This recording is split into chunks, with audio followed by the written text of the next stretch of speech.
FCRA, let them bring the FCRA bill. Then we will show them.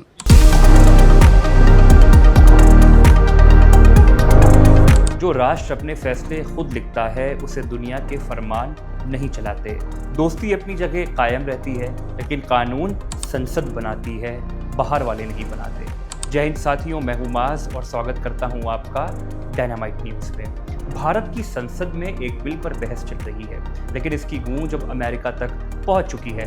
America के Republican party के सांसद Riley मूर ने भारत के जो FCRA बिल जिसकी बात हो रही है उस पर कमेंट किया है। उन्होंने इस पर ईसाइयों का हमला बताया है और कहा कि अगर ये बिल इस रूप से पास हुआ तो भारत और अमेरिका के रिश्तों में चिंता का विषय बन सकता है।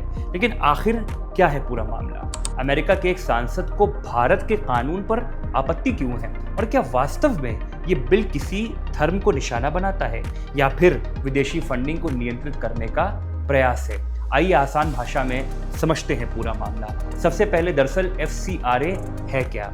FCRA यानी फॉरेन कंट्रीब्यूशन रेगुलेशन एक्ट, ये कानून तय करता है कि भारत में कोई NGO, ट्रस्ट, चर्च, मंदिर, मस्जिद, शैक्षिक संस्थान या सामाजिक संस्थान विदेश से पैसा कैसे ले सकती है और इसका इस्तेमाल कैसे करेगी।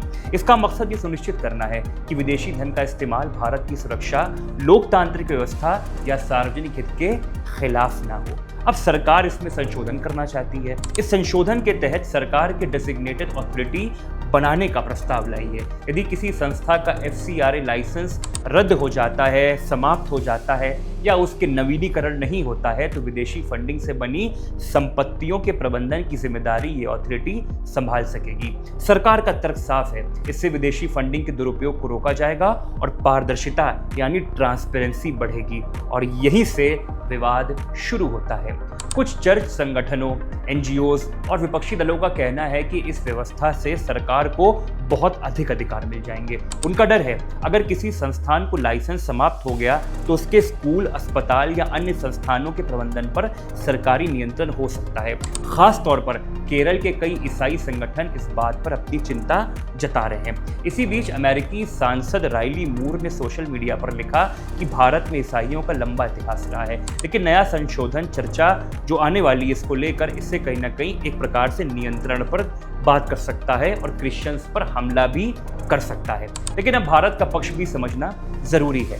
भारत सरकार का कहना है ये कानून किसी धर्म के खिलाफ नहीं है, ये विदेशी फंडिंग का नियंत्रण करने वाला कानून है और इसके उद्देश्य जवाबदेही तथा पारदर्शी बढ़ाना है। सरकार ने यह भी कहा कि सिर्फ भारत ही नहीं बल्कि अमेरिका, ब्रिटेन, ऑस्ट्रेलिया और कनाडा जैसे देशों में भी विदेशी फंडिंग और विदेशी प्रभाव को नियंत्रित करने के लिए कानून मौजूद है। इसलिए भारत का कदम कोई असामान्य बात नहीं है और यही महत्वपूर्ण सवाल भी उठता है। अगर अमेरिका अपने यहाँ विदेशी लॉबिंग और विदेशी फंडिंग पर सख्त कानून बना सकता है, अगर दूसरे लोकतांत्रिक देश भी ऐसा करते हैं तो भारत जब अपने कानून में बदलाव करता है तो उस पर अंतर्राष्ट्रीय राजनीतिक बयान क्यों आ जाते हैं?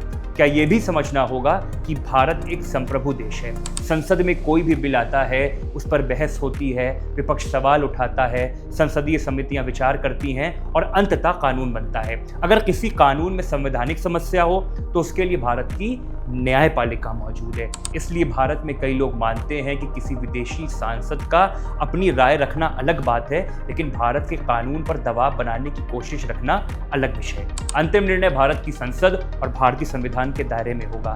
ध्यान देने वाली बात यह भी है कि अभी यह मुद्दा राजनीतिक और कानूनी बहस का विषय बना हुआ है। सरकार इसे ट्रांसपेरेंसी का कदम बता रही है, जबकि आलोचक इसे नागरिक समाज और धार्मिक संसाधनों के लिए चिंता का विषय बना रहे हैं। इसलिए बहस के दोनों पक्ष भी मौजूद हैं और बात सिर्फ ये है, हर लोकतंत्र में कानूनों पर सवाल उठना स्वाभाविक है, लेकिन किसी भी देश की संप्रभुता का मतलब यही है कि उसके कानूनों पर अंतिम फैसला उसकी संसद, उसके संविधान और उसकी न्यायपालिका करे।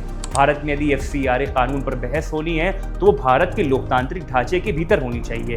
विदेशों से आने वाली राय सुनी जा सकती है, लेकिन भारत के कानून का अंतिम निर्णय भारत की संसद यानी भारत का लोकतंत्र स्वयं लेगी।